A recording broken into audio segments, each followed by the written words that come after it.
If you need to remove one or more of your radiators because it's sprung a leak or you're in the middle of decorating, you might need to drain your central heating system.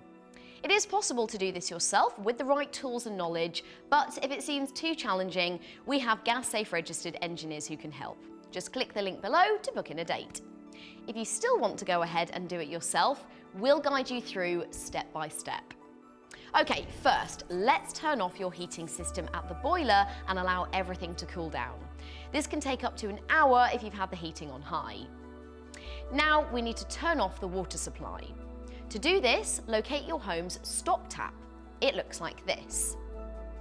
And it's usually found under the kitchen sink, but you can also find it in other places like a downstairs bathroom, an airing cupboard, or the garage.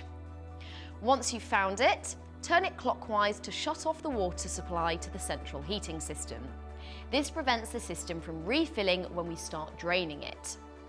Now, find a drain-off valve, usually found on the ground floor of your home, and it looks like this.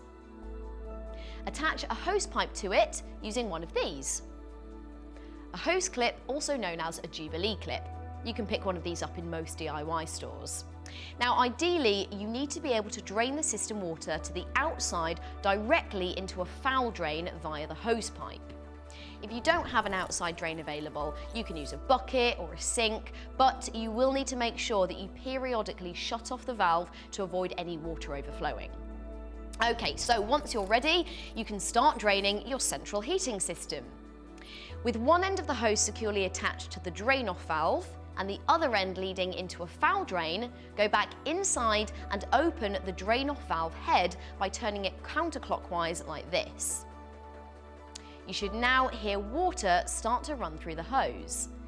If water isn't flowing, there's probably an issue with the drain-off valve itself. So close the valve back up again by turning it clockwise and contact a qualified engineer to fix or replace the valve. But if the valve is working as it should, allow the water to drain from the system until it naturally stops. There will usually still be some water remaining in the system, so we'll need to remove this through a process called venting. This involves letting air into the system to eliminate any vacuum that might prevent water from draining through completely. To do this, you'll need to open the bleed points on the radiators.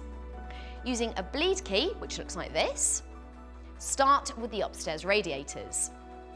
Turn the bleed points counterclockwise, and you should hear air being pulled into the radiator, replacing the water that is running out through the drain point and hose. Now, once you've done this upstairs, you can repeat the process with the downstairs radiators.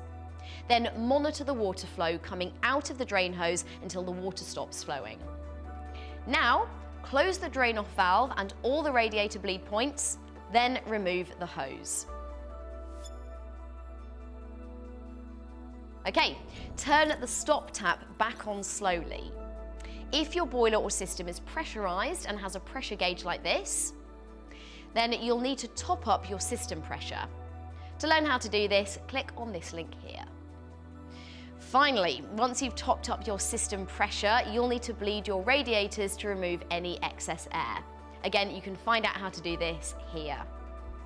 If you've got this far in the video, but it still feels like a bit of a stretch, don't worry. This is where we come in. We have dedicated gas-safe registered engineers ready to get the job done for you. Just click the link below to book your desired date in.